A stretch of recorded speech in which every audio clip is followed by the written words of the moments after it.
Araw sa atin lahat mga kababayan. Sa mampanig kayo ng daigdig naron, dito na naman tayo sa another episode ng ating Bad Aratilis channel. No?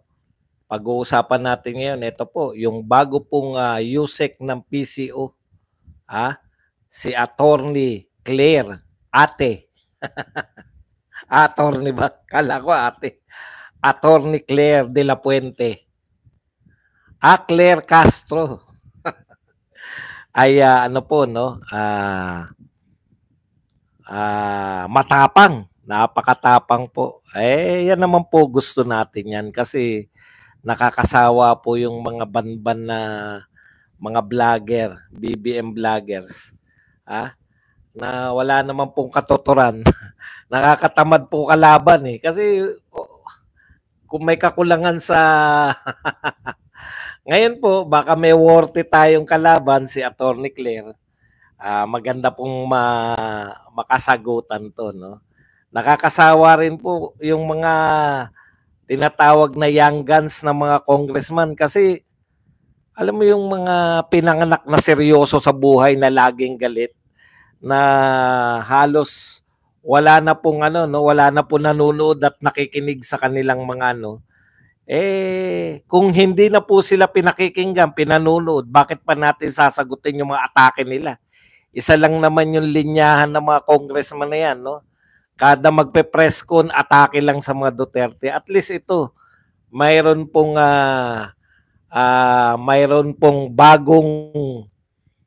bagong anong tawag dito? Bagong mukha, no? Na makakatunggali tayo, si Claire de la Fuente. Castro pala. Kilala ko si Attorney Claire pero nabigla po ako. Parang bagong-bago yung mukha ni Attorney Claire. Sabi ko parang bago tong itsura ni Attorney Claire. Gantong-ganto po yung nangyari kay Castro na France, no? Magkamag-anak ba kayo? Oo nga, nahalata natin. No? Kaya pala sobra magtanggol, meron palang inaay. Kawawa naman si Coach Bok. Jared, hindi ka pa rin nakuha sa PCO. Si Attorney Claire pa rin na nakuha. Sa bagay, mas magaling naman dihamak sa ito.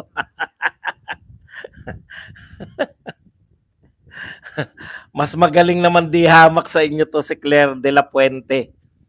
Castro pala. Ayan. May napuna lang tayo. Dito po kay Franz Castro. Ngayon naman po, napuna ko na rin kay Claire Castro. Magkamag-anak po ba kayo? Tanong ko lang kasi parehong Castro at saka mukhang pareho yung makeup artist. Dati nung nagbablog lang to, hindi pa po ganito makeup nito ni Claire Castro eh. Parang modelo po ba kayo ng St. Peter Makeup Club? Kasama po ba kayo sa St. Peter's Makeup Club?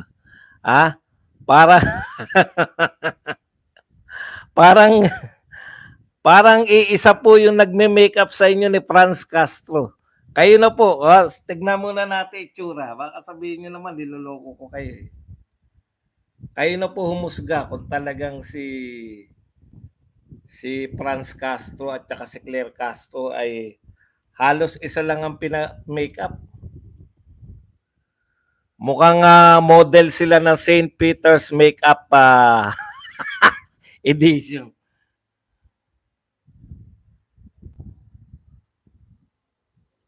Nawalan tayo ng kuryente. Anyway, alam naman natin kung ano ang unang pronouncement ng ating Pangulo. Sa una, of course, hanggat wala pa yung mga impeachment complaints, hanggat maaari ay huwag na sanang natuloy. At since nandiyan na, at hindi naman niya hawak, of course, ang Kongreso, dahil meron tayong separation of powers, hindi siya makikialam, hindi siya kikilos kung ito man ay matuloy o hindi matuloy. So, kung ang sinasabi lamang nila ay alam po ninyo, sa totoo lang, live tayo in David. Alam nyo, sa totoo lang, Ang laki po ng ganda ni Claire Castro kaysa kay Franz Castro. Pero dahil halos pareho na sila na makeup artist, mukhang galing sa St. Peter's na rin. Ibalik mo na lang yung dati mong itsura, Claire. Ikaw naman, attorney.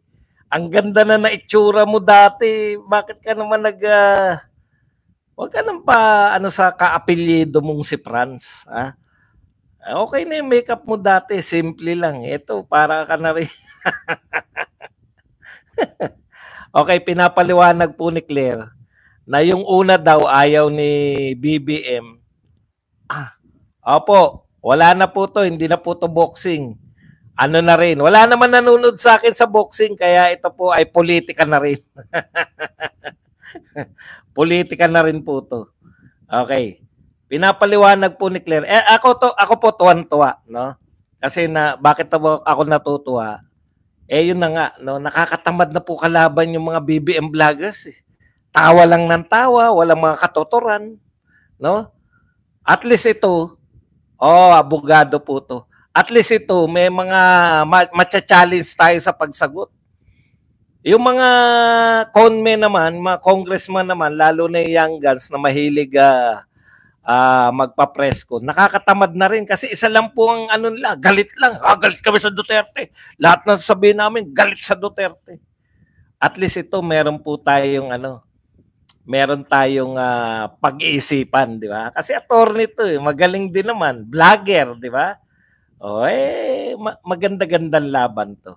Okay, pinapaliwanag ni Attorney Claire na sa simula daw ang pronouncement daw ng Pangulo ay against siya sa impeachment. Pero nung kumilos na daw, yung mga congressman ay hindi na siya makikialam. Pakita niyo naman, Sa madaling salita, hindi po siya pinakikinggan. Natatandaan niyo po yung pagkakaiba nila ni Duterte. Si Duterte po, nung presidente pa, si Tatay Digong, may mga sip-sip din sa kanya. Sabi, ano na natin yan? Impeach namin yan si Sara Duterte. Ay, Sara Duterte. Impeach natin yan si Leni Robredo. Ano sabi ni Tatay Digong? Huwag niyong impeach yan. At yan ay binoto ng tao. Yun po yung may isang salita. Yun po yung presidenteng iginagalang. Yun po yung presidente na pag nagsalita, susunod ang lahat. Si BBM, paulit-ulit niya sinasabi, hindi natin na mahanjab at impeachment na yan. Hindi sinunod. Ngayon, siya na sumusunod sa impeachment. Actually, kaya nagkapirmahan, di ba? Kinonsulta siya ng anak niya. Sige, tuloy natin. Ma-impeach si VP Sara? Well, kanilang opinion yon. Ito talaga naman ay nakikita natin kung saan sila gumagawi. At ito ay sa lahat ng kanilang mga rallies, makikita natin ang paninira nila sa pamahalaan at sa Pangulo. So alam na natin kung saan ang punta nila. Gusto nila ulit makuha ang power, ang authority. Okay, tignan nyo, panay-paninira lang daw. Alam mo, Claire, Attorney Claire, opposition po yung mga Duterte. No? Alangan namang umayon yung kaya nga tinawag na opposition. Yun po talaga trabaho na opposition. Baka maraming nalilito sa inyo. Ang pro-administration, ang trabaho po ng pro-administration, mapa-vlogger, mapa-cabinet official, ay ipagtanggol yung gobyerno. Di ba? Pag opposition ka naman, ikaw ngayon yung naghahanap ng mga mali na ginagawa ng gobyerno. Healthy po yan sa isang demokrasya. Just imagine kung wala na pong nag-check. Ang tawag po dyan ay utot nyo. Ang tawag po dyan, check and balance, di ba? Hindi po pwede na yung mga pro-admin lang po yung maririnig. Dapat po balance. Kaya nga may majority at minority. Di ba? meron din pong pro-administration at opposition.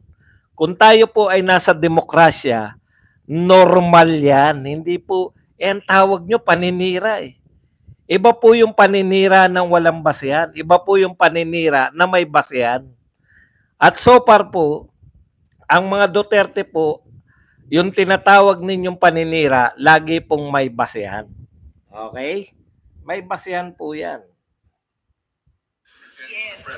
Ang una kong sinabi dyan noon ay anong ebidensya? Paano mapapatunayan? At tulad na sinabi ko, hindi tayo pwedeng maniwala sa mga pang-iintriga lamang na walang ebidensya.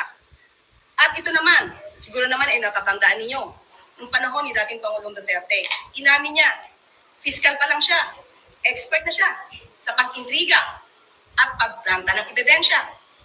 Siguro naman napatunayan na natin yan sa panahon ni Senator Leila de Lima. So ano ba ang ating i-expect sa dating Pangulong Duterte? Gumawa ng intriga, magplanta ng ebidensya. Okay. Gumawa ng intriga at magplanta ng ebidensya. Yun lang daw, wala na tayo expect kay dating Pangulong Duterte. Ang problema kasi, Madama Attorney, no? Si Pangulong Duterte po ba ay pinagtitiwalaan? Kasi ang problema nyo, pinaliliit ninyo, parang sinisiraan nyo lang. Wala naman yan si Pangulong Duterte. Panay-paninira lang, alam niya, panay-intriga lang, no? Paninira at intriga. Okay. Kaya lang ang problema, sa totoo po, attorney, si Pangulong Duterte po ay naglingkod ng 6 na taon sa Pilipinas. Naranasan namin kung papaano nagtrabaho yung tunay na leader. Naranasan namin kung paano yung tunay na leader may totoong proyekto at hindi lang panay pangako at hindi lang panay drawing. No? Totoo, ang proyekto ni Pangulong Duterte nakikita, nararamdaman, naaamoy. Di ba? Naaamoy. Ngayon, kaya nga po maganda kalaban si Atty. Claire kasi may mga bago siyang atake na fresh. Kasi fresh ng makeup niya. Hindi po ba? Totoo pong may mga proyekto. Hindi po pangako. Nakita niyo po si BBM, 3 taon nang nakaupo. Nangangako pa rin hanggang ngayon. Wala ka talagang makitang proyekto eh. Pinagmalaki nga yung poste, papunta Guimaras. Poste pa lang, wala pang tulay. Pinagmamalaki na. Never pong nangyari sa panahon ni Digong yan. Sa panahon po ni Tatay Digong, halos mayat-maya po merong ina-inaugurate na tulay, merong ina-inaugurate na highway. Paano po magkakaroon ng proyekto? Wala nga budget, hindi binabudgetan. Inuurong. Yung mga itutuloy na lang, wala talaga eh. Asan na po yung 1 million na pabahay? Asan na po yung 20 pesos na bigas? Sanay na po itong gobyerno na to na magsasalita tapos wala lang. Kaya yung sinabi nila, na sinuportahan ng Iglesia ni Cristo na ayaw nila sa impeachment, ayaw niya sa impeachment, lumabas yung 2 milyon ng Iglesia ni Cristo, doon lang sa may Luneta yan, 2 milyon. Ayaw ng impeachment. Dahil sa sinabi ng Pangulo, sinuportahan, putya ngayon, wala na yung ayaw ng impeachment. Wala na rin yung mga proyekto. Asa na 1 milyong pabahay? Panay kayo Duterte. Atake sa Duterte. Hindi nyo po makukuha. Ngayon po, ang dami na po nagsasabi, Lucky 9. Papasok po ang Lucky 9. 3 lang po ang papasok. Pag nagkataon pa, ang 3 papasok. Yung 2 tulpo, tsaka si Willie Rebillame. Imbis na mapabuti, imbis na mapabuti kayo, ang inyong campaign manager Isa pa po, nakita nyo, talagang mahusay po si Tatay Digong. Tama ka naman, Atty. Claire. Pero hindi yung pang-iintriga mo. Mahusay talaga si Tatay Digong sa politika. Kasi kayo, araw-araw kayo nasa media. Si BBM, araw-araw, dala-dala yan. Kung ano sabihin ni BBM, dadali niya ng media. Walang katotoran. Mga sinasabi ng mga young guns, dadalhin ng media. Si Tatay Digong, walang media na nag-cover sa Mandawi City. Yung traditional na media, SMNI lang ang naroon at saka mga vloggers.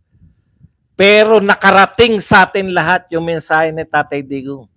Ano yung mensahe ni Tatay Digong? Nagbenta ng ginto at ninakaw ni Marcos.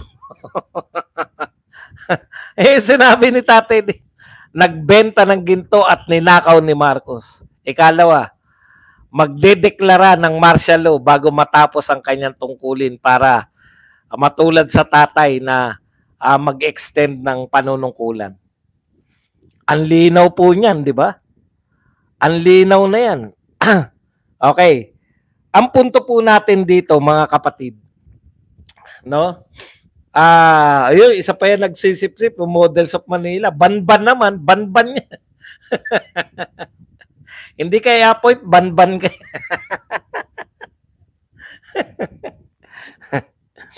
Walang media, pero nakarating sa atin lahat yung mensahe ni Pangulong Duterte. Ganyan po yung kapangyarihan ng mga vlogger.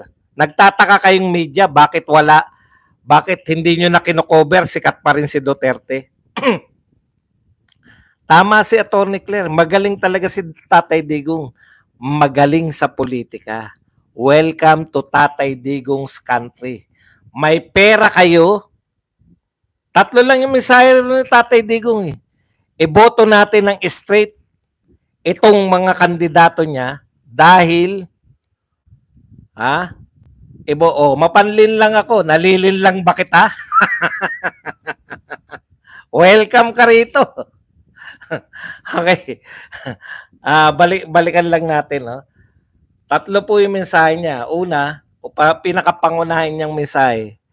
Iboto natin ang mga straight itong Lucky 9 na to. Kasi sila ang magliligtas kay BP Sara.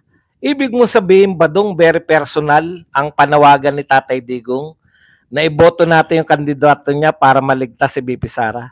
Hindi po. By helping BP Sara, we are actually helping ourselves. Pag tinulungan po natin si BP Sara na hindi ma-impeach, alam nyo, panalo na po si BP Sara. Wala pong kalaban si BP Sara. Tutulungan natin ang bansang Pilipinas na magkaroon uli ng isang matinong presidente, ng isang matinong leader.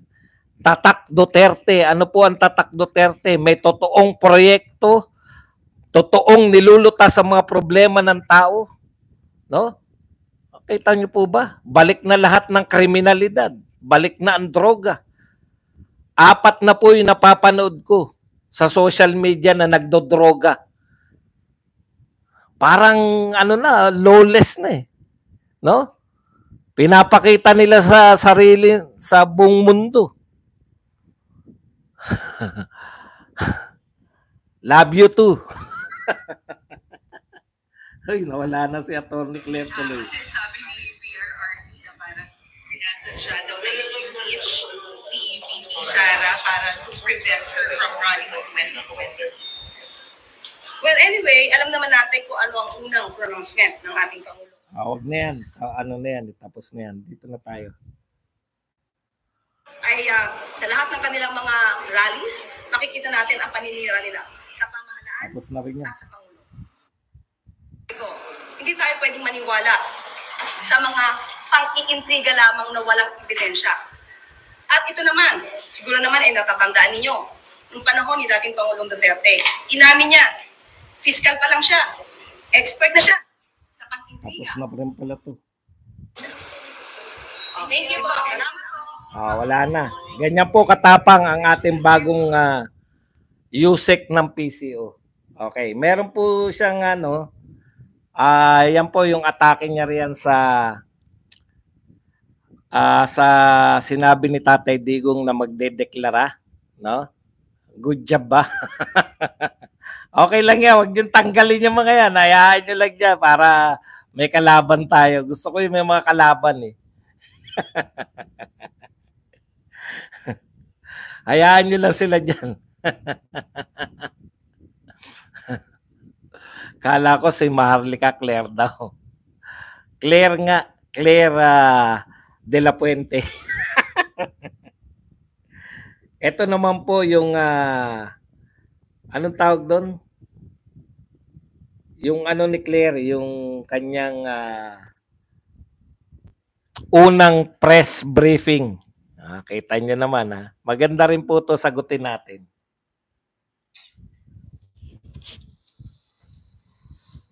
Ma'am, so just a clarification. So ibig sabihin, hands-off si Presidente doon sa gold reserves kasi PRRD mentioned or is accusing the Marcos family of stealing and selling the country's gold. Just so it's clear. Okay. Hindi pa to campaign joke ulit ni dating Pangulong Duterte? Hindi ba tayo nasanay dun sa jet ski promise niya? Na nung naniwala tayo halos sa mga sumuporta sa kanya, tinawag tayong stupid. So pag naniwala ba tayo ulit sa sinasabi niyang ito, baka mapagkamalan niya tayo ulit at tawagin tayong stupid. But anyway, we will take this seriously. Para naman hindi magkaroon ng fake. Okay, etong hindi ko maintindihan eh. Sa totoo po. Si Claire Castro nga, ito na siya yung bagong siya na yung bagong PCO. Parang lagi na siyang makikipag-usap sa press. Claire Castro, yung attorney na vlogger na dilawan dati, ngayon BBM na. Okay.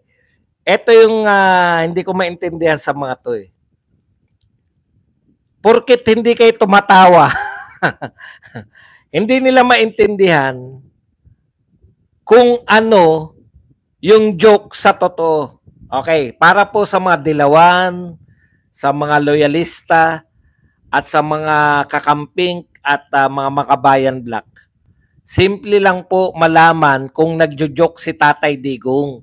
Magaling pong mag-joke si Tatay Digong eh. Alam po namin kung kailan nagjo-joke. Parang hindi nyo maunawaan eh. Joke po yun kung tumatawa po yung audience ni Tatay Digong. Naintindihan nyo? Joke kung tumatawa. Kung hindi po tumatawa, hindi po joke. Ito ang tanong. Yung ba sinabi ni Tatay Digong na ninakaw yung mga gold reserve, yung mga yung ginto, joke ba yun? Walang tumatawa kaya hindi siya joke. Simple lang. Ngayon, ito ang tanong ko sa inyo. Akusasyon yun ni Duterte na ninakaw. Direkta yun, akusasyon. Ninakaw. Yung pinagbentahan ng ginto.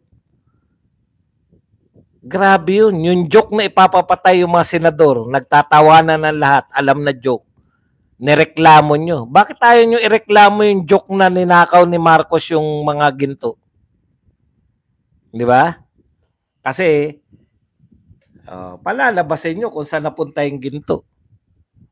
Tuloy natin. Maraming sinabi to si Claire de la Puente Castro. News. Lalo na doon sa mga taong nakikinig sa kanya at maaari naniniwala pa. Itong issue na to, October 2024, nasagot na ito. Ang nagtataka lang ako, bakit paulit-ulit na binibring up ni dating Pangulong Duterte? Wala ba siya mga economic experts na magsasabi sa kanya? Okay, hindi po paulit-ulit. Actually, ngayon ko lang narinig si Tatay Digong na tungkol dyan. Pangalawang beses ko pa lang to sa ginto. Hindi po paulit-ulit. Ang paliwanag mo kanina, attorney, sabi mo, natural lang na ginagawa yan ng mga central bank eh. Hindi po natural yan. Tuloy natin. Ano ba talaga ang regular activities ng BSP? Ayon sa BSP, ang pagbebenta ng gold is just a regular activity. How? Why? To pump up the economy. Even at the time. Okay, to pump up the economy daw.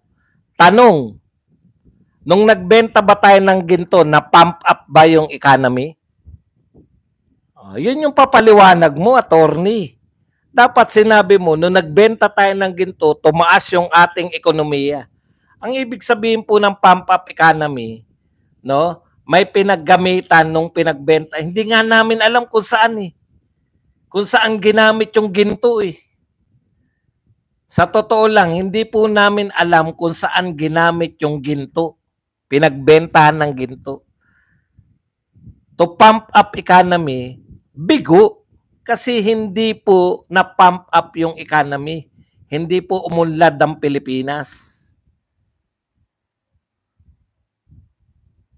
Of former President Duterte, trabaho na ito ng BSP. Hindi niya ba alam iyon? Okay, now, sinabi nga dito, ang pagbebenta ng gold, kung mataas ang presyo, dapat ibenta. Sinabi din ng BSP, hindi pwede silang mag-hold that much of a gold. Okay, now, ang nagtataka lang tayo, bakit hindi ito alam ng dating Pangulo? Siguro bago. Alam nga po, kaya nga pinagbibintangan na ninakaw nyo. Pinagbibintangan nga kayo na ninakaw. Ikaw ang hindi mo alam. Di ba? Ano ba sinabi ni Tatay Digong? Ninakaw yung pinagbentahan ng ginto. Alam nga eh. Anong sinasabi nyo? Ano yung sinasabi ninyo na hindi alam ni Tatay Digong? Alam nga eh. Kabahan ka dyan. Ay, kinakabahan na ako sa iyo. Naku, kinakabahan na ako. May nananakot sa akin. Utot nyo. Fake news ba yan? Si Tatay Digong nagsabi niyan. Scripted na naman ito. Opo, scripted. Ito yung script, binabasa ko. Ito. Dito nakasulat yung script. Kaya tingin ako ng tingin dito eh. Kasi scripted, no? Script. Ayan yung script, binabasa ko. Claire de la Fuentes. Patay na. Patay na. Patay na si Claire de la Fuentes. Nasaan yung tanong natin, di ba? Nayusik na siya. Iyak kami. Bakit? Yung dialogue nyo, baguhin nyo naman. Laging iyak. Wala ba kayong alam na adjective? Ang dami pong adjective. Kawawa kayo o kaya yung drug na naman kayo. Laging iyak kayo, iyak. Nakita nyo ba akong umiyak? May luha ba ako? Putang tanga-tanga to. Tanga-tanga to mga to. Alam mo nyo ba yung ibig sabihin na iyak? Tapos may luha. Pwede ba yung pwede bang wag tanga? Siya magbigay ng ganitong klaseng intriga. Mapapansin nyo sa kanya mga statements. Hindi naman detailed. Anong proof niya? Again, as a lawyer. He is a lawyer. He became a fiscal. Alam niya kung paano magkuha ng ebidensya, no? To get the truth. Bakit sa kanya parang wala siyang ebidensya? Laging paintriga. All we want here is evidence. Ipakita niya. Kung si PBBM o ang Pangulo ang nag-utos para magbenta ng gold reserves. Samantalang sinabi din ng BSP. Okay. Parang gustong sabihin ni Claire de la Fuente Castro na walang kinalaman ng Pangulo. Pwede ba yun? Yan po, gold reserve po yan ng Pilipinas. Iyak na DDS. O, kita nyo ha. Yan lang alam nilang adjective eh. Adjective is ano ba yung adjective? Is an action word. Iyak lang ba ang kaya nyo? Pwede ba nagdadalamhati? Nagtitika? Okay. Basta. Ibig ko sabihin, ang sinasabi ni Claire, wala raw kinalaman ng Pangulo. Lagi na lang walang kinalaman. Alam niyo po, ang Pangulong walang kinalaman sa pagbebenta ng ginto, Claire, Attorney Claire, hindi po ito simpleng pagbebenta ng ginto. Record-breaking po ito. Pinakamarami pong binenta tayong ginto. Pinakamarami. Ngayon, kung sasabihin nyo na normal lang to, lugi tayo pala. Kasi ang parang sinasabi para kumita, hindi po. Lugi tayo dahil yung pinagbenta natin ng ginto ngayon noon, mas mahal na yung ginto ngayon. Ibig sabihin, hindi tayo kumita. Huwag nyo kami paikutin. Marunong po kami sa trade. Pag mas mahal